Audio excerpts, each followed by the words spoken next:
It's human nature to go after the easy things first in anything that we do. But in design, contrary to human nature, we've got to go after the hard things first. My dad's father began farming, I think, as soon as he got here. And my mother's father and mother the same. Being raised in that environment instills in you that there's nobody going to hand this to you. That you're going to work hard for this, and still doesn't guarantee that it's going to work. But it was always a love. I just love the physical labor. I just love being out there. I love being part of the group, team. My dad took me down to part of our farm, and in those days we had what we call puncture vines. Some people call goat heads. It's the stickers that you get in your bicycle tires that flatten the tire. And there was one strip that was probably about 20 feet wide or 30 feet wide. I don't remember. But it was full of these puncture vines. So he took myself and our foreman down, Loop, and had us cut all of these puncture vines. Well, I told you it was 20, 30 feet wide. It was a half a mile long. 12, 13 years old. And I looked up at that. I looked down at those puncture vines. I looked up and I go, my God, that goes forever.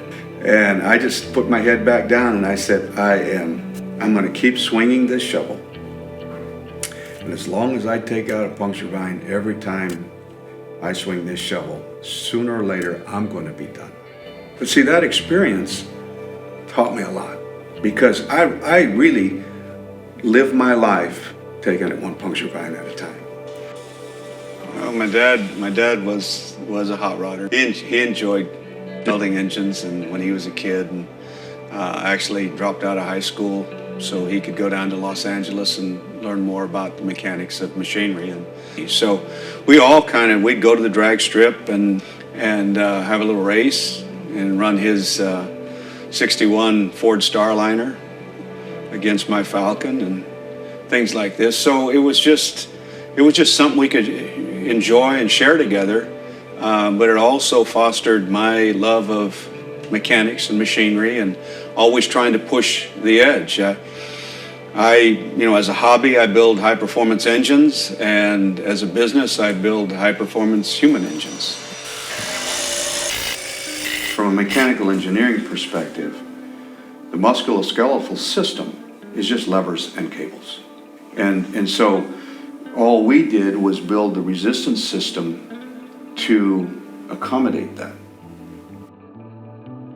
So as an engineer, and certainly as an engineer that seems to never be satisfied, I think all you have to do is really be exposed to things and start to understand where the status quo is in that particular industry. But then stand back and say, okay, what is it that we really want to accomplish? Because people have a certain paradigm, a certain prejudice of doing something a certain way. And so when they look at development, they have a tendency of taking that paradigm and holding on to that part of it and trying to make it better. And what you end up with is always being limited in your ability to progress because you're holding on to the past. I don't let the status quo influence me. Any part of the status quo. What I've done from the time I was 13 years old, when I started building electronic kits, Heath kits, and all the way to now, it's never changed.